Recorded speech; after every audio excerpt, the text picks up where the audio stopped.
Ja, Baby. Ich glaube, ich bin da irgendwie. Weil ich hatte so gefragt, wie man sich so am Jugendzentrum so anmeldet. Ja. Die sagt, dass man da einfach freiwillig hingehen kann. Echt? Frage ich nächstes Mal. May bagong plano na naman siya. Ich glaube, ich werde Ben fragen, weil der war schon länger da Ja. als Nina. Frag mal besser, Ben. Nein. Was, wenn ich einfach hingehe und dann muss man sagen, nein, danke. Frag mal einfach, wie man da anmeldet. Uwi na kami ni Fiona. Nag-grocery pala ako konti sa Lidl ba. Dahil wala na kaming ulam mamaya. Gutom ako.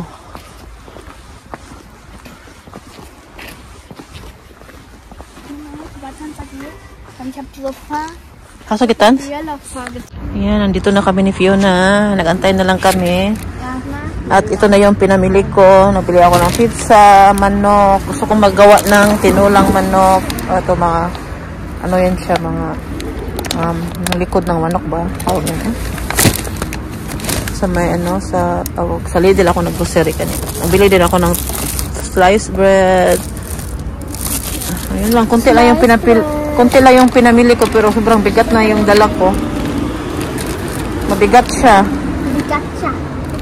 Kasi Fiona. Fiona din eh. Fiona, pakita. Kita na ano mo. Ano niya yung ano ni Fiona. Welcome people to my vlog. And today I'll be showing you my legami. Legami? Okay, first is this hen. It's red. What is that? A hen. Okay. Red. Right. This is a tiger, as everyone should know. And it's rice orange. Okay. This here is a donkey, just like my mom. This is a donkey, like I just said, like my mom. And it rides. Also skipped yellow because there are no yellow legamis. On penguin. Elephant. Elephantastic. Das ist die neue. Nein. Then a llama, just like a lazy mother of mine. Llama, okay. And it also rides blue. Dami niya ang ano oh. Shark. Blue.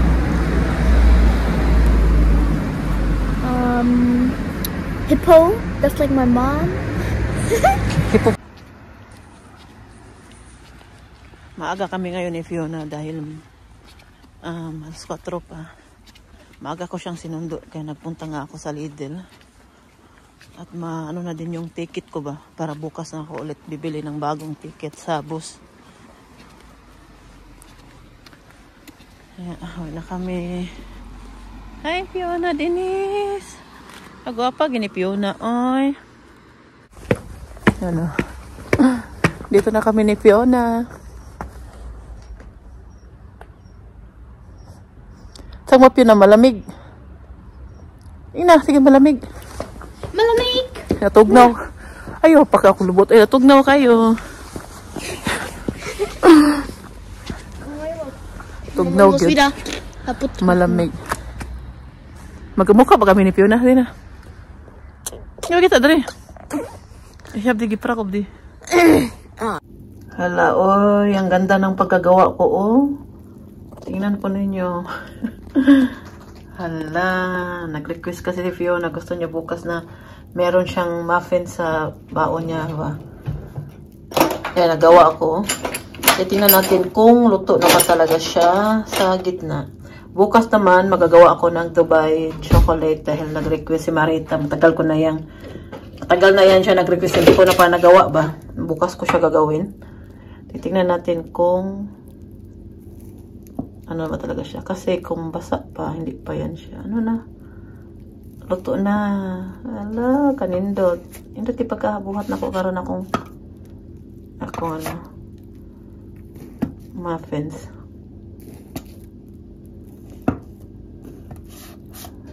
Dali lang siya gawin eh. Sa internet ko lang nakuha yung mga ano nito. Papa.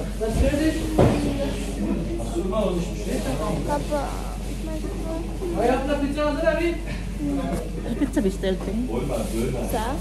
Für mich? Für mich? Mit Donatella, no Fleisch und Pommes. So was trinken? Ja. Was denn? Ice tea. Hello po sa inyong lahat. Nandito na ako sa bahay. Kauwi lang namin. Bali, hinintay pala namin si Martin doon sa city dahil alas 5 na sa Plettenberg na daw sila. Tapos timing din alas 4. Magkikita kami ni Fiona doon sa city. At sabi ko kay Fiona na hintayin na lang natin yung papa niya para sabay kami umuwi. At bukas wala siyang pasok. Pagod si Martin sa biyahe nila. Kasi from Poland, papuntang Germany, yung drive nila ay 7 hours, mag 8 hours din. Tapos, kailangan pa nila mag-stop dahil kakain, ihi, ano yan. Puti naman, yung asawa ko, hindi naman siya nag-drive dahil hinayaan niya yung mga kasama niya sa trabaho mag-drive dahil mga bata-bata pa yun. Siya lang yung may ano ba, matanda sa kanila nagbiyahe ngayon. At sabi niya, hinayaan niya mag-drive yung mga kasama niya sa trabaho. Buti naman. At siya nakaupo lang. Hindi siya nag-drive dahil nga yung weather ngayon ba umaambon, tas makulimlim. Ayaw na Martin ganyang weather, tas magdadrive ka sa utuban. Sa utuban pa naman sa Skinoo ko. Tas ano daw, ni-stop daw sila ng pulis. Pagdating daw nila sa borders ng Germany, pagpunta nila doon, hindi sila ni-stop. Nung pag-uwi na nila. Kasi, ang nag-drive daw yung kasama, yung workmate niya na Turkey. Siguro ni-stop dahil may pagka, ano din yung, ewan ko ba saan sabi ni Martin, ni-stop daw sila dahil yung workmate niya na Turkey, ano ba, iba yung itsura, hindi, may German auto, tas yung German auto yung gamit nila, German yung plate number, tas yung driver naman ay Turkish, kaya ni-stop daw. Pero nung papunta daw nila doon, hindi daw sila ni-stop dahil yung workmate niya na German ang nag-drive. So, yan ang sabi ni Martin sa akin. Nabigla na lang sila dahil pinahinto sila. Alam pa ninyo, no, pag pinahinto ka sa mga borders, no, matakot ka kay, syempre, pag meaning yan, pag pinahinto ka, parang may ano, kahit alam mo naman sa sarili mo na wala kang ginawang masama, o wala kang dinalang ng mga bawal, dahil wala naman silang wala naman din silang mga dinala na bawal doon, galing doon, or ano, kasi trabaho naman yung pinunta nila doon. At, tawag yan, nag-online ako saglit pa kay, meron akong isasend na bayad. Mag-online bank tayo ngayon. Tawag niya na eh. Yan yun nga. Minsan kami na-try na kasi namin yan na ni-stop din kami sa Switzerland kami noon. Pero nag-stop na sa amin noon. Nandun na kami sa borders ng Switzerland. At ni-stop kami. Tinanong kami kung mga dala namin. Tinignan yung loob ng auto namin. Papunta kami noon ng Italy. Kasi Germany, pag pupunta ka kasi ng Italy, dadaan ka muna sa Switzerland. Germany, Switzerland, and Italy. Pinahinto kami ng police, tinignan ang mga dala namin, pinakita namin yung mga passport namin. Ganon din nung pagdating namin sa Italy, ganon din ang ginawa. Pinahinto din kami, check nila. Kasi minsan hindi naman nila tinitingnan yung ano. Hindi nila tinitingnan yung, lalo na pag nasa borders ka na ng Germany, tas nakita na German auto, hindi na masyado sila nag-ano.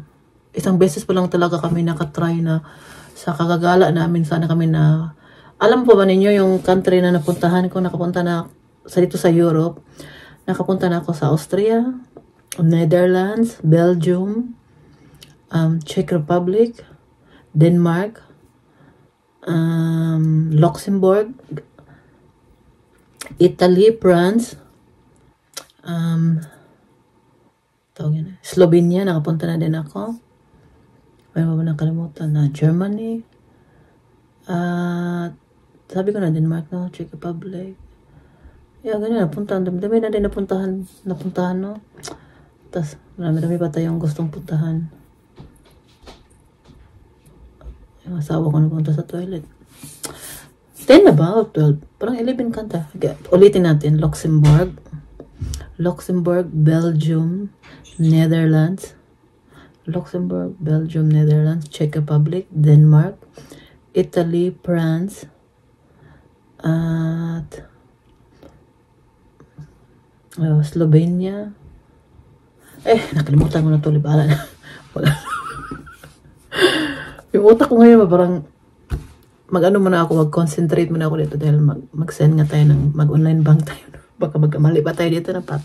Nag-date kami ni Martin, no? Kami lang dalawa. Wala kaming kasama. Ngayon, kami lang dalawa. Ha? Kain ice. Kain tayo. Kain pagkano, lax. Sushi. Pansit. At garnalen.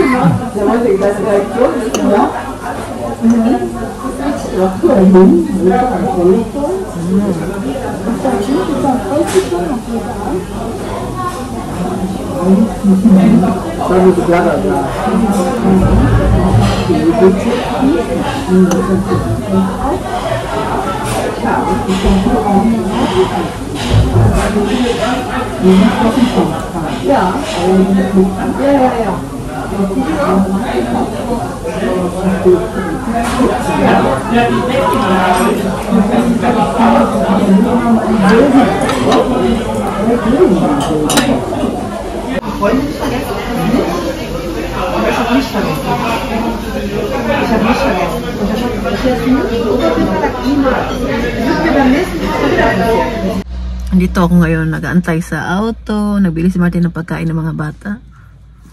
Sobrang busog ko ba? Iba talaga yung busog, no? Pag gutom na gutom ka, kasi kanina hindi ka ako kumain. Nagpa-fasting nga tayo, no? Tapos ngayon, ito pa yung una kong kain sa araw na to. Kinain namin ni Martin. Ngayon, sobrang busog ko.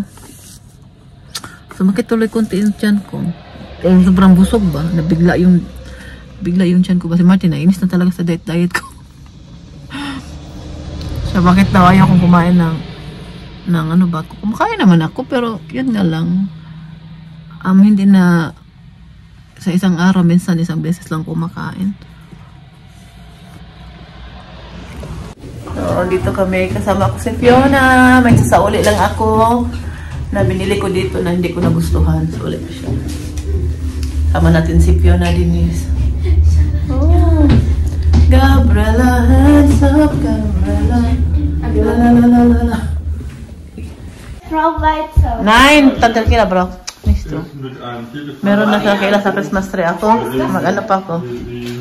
Maglagay pa green kaya kaila. Sa akin pala, ano, red. Get out of my house! It's mine.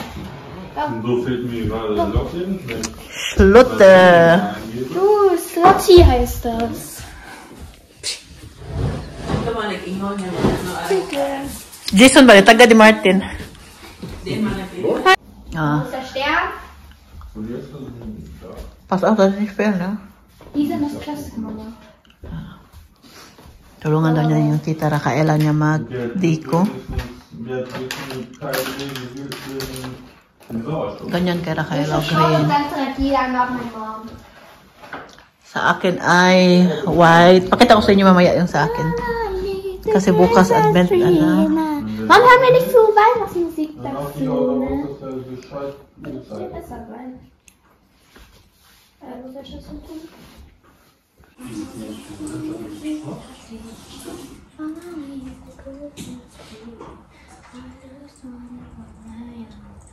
Ich mache einfach abwechselnde Farben.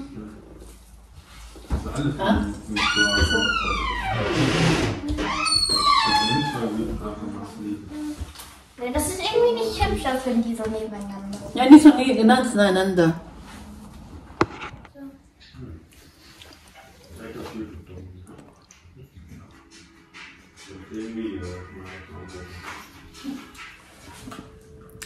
Walang soft drinks.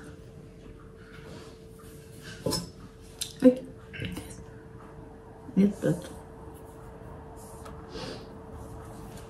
Yan. Si Rafaela nagbihis pa. Nagbihis pa si Rafaela. Tapos magpunta kami sa action. Magtingin kami ng mga dekorasyon para sa Christmas tree niya. Oo, ako ba gusto uminom ng soft drinks pero wala. Tubig na lang. Na meron pala doon pero hindi malamig.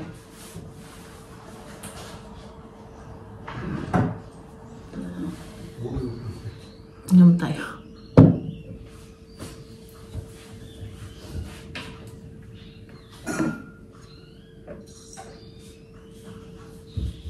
All I want Christmas. Hier Yan ay napuntahan nila akin. Istanbul. Magnet. Ikaw na yung Mama is. Taiwan, Frankfurt, Ja, Mama ist. Thailand. Wenn man angestochen. Ito yung napuntahan ni Martin sa Poland. Dala to ni Martin. Breslau. Singapore. Dito kami ngayon sa Lodinscheid Christmas Market. Come to Bias, kan suka open by Martin here. Ada? Okay. Picture ko din. Dito kami sa Lodinscheid. Yan ang kanilang Christmas market dito. Tour ko pa kayo. Ano naman si Rafaela?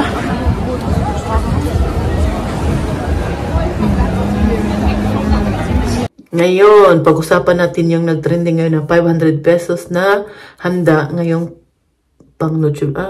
handa ngayong Pasko, Noche Buena. Ngayon, kayo po yung tatanungin ko kung kasya ba yun. Para sa akin naman, kung ikaw lang isa kakain, kung dalawa lang kayo, siguro kasya siya. Kasi sa pagkakaalam ko, nagmahal ng mga bilhin sa Pinas, no? Sabi nga nung kaibigan ko, noong umuwi siya, na taga-ito niya siya sa Germany, sabi niya, mas mahal pa daw mga bilihin doon sa Pinas kaysa dito sa Germany. Yun yung sabi niya sa akin. Tapos ngayon, yung 500 na ibabudget natin, panghanda sa Noche Buena, kung spaghetti yung lutuin natin, kasya ba yun? Kasi nga dito sa Germany, yung 400 grams na giniling, nasa €4.69 na. So, malapit na mag 5 euro, no? Tapos, bibili ka pa ng pasta, tomato sauce. Saka, kung lagyan pa ng sausage, bibili ka pa ng sausage, no? Kasi walang hotdog dito na patulad sa atin. Pero kung Filipino spaghetti naman nuktuin mo, yung 10 euro mo, nako, kulang lang yan. Dahil bibili ka pa ng tomato sauce, yung tomato sauce, no? Mahal yun kung bibili kasi export na nga. Giniling pa, bibili ka pa ng cheese, bibili ka pa ng hotdog, na kulang yan. Sinasabi ko sa inyo. Ngayon, kayo po yung tatanungin ko kung kasya ba yan. Ano mabibili natin sa 500 pesos? Kasi kung dalawa lang naman kayo, pwede naman bumili ng lechon manok, no? Lechon manok kasi ngayon nasa 200 plus. Tapos yung natira, pwede na yung bili ng meron mang Goldilocks cake na yung maliit lang. Pwede na din yun. Pero kung spaghetti kasi, parang mahal ng spaghetti kasi yung mga sahog ng spaghetti, no? Lalo na salad. Ako, mabili natin sa 500? Ngayon, i-share po ninyo yung mga ninyo. Kung ano ang mabibili natin sa 500 pesos na handa, 500 pesos na budget ngayong Noche Buena. Ano mabibili? Ano mga idea ninyo? Kasi yung mama ko, sinabi ko sa kanya kanina, ma, piniro namin siya, ma, 500 lang yung budget mo ngayong Pasko panghanda. Uy, nabigla siya, uy. Hindi daw magkasya yan, lalo na't marami sila sa bahay namin.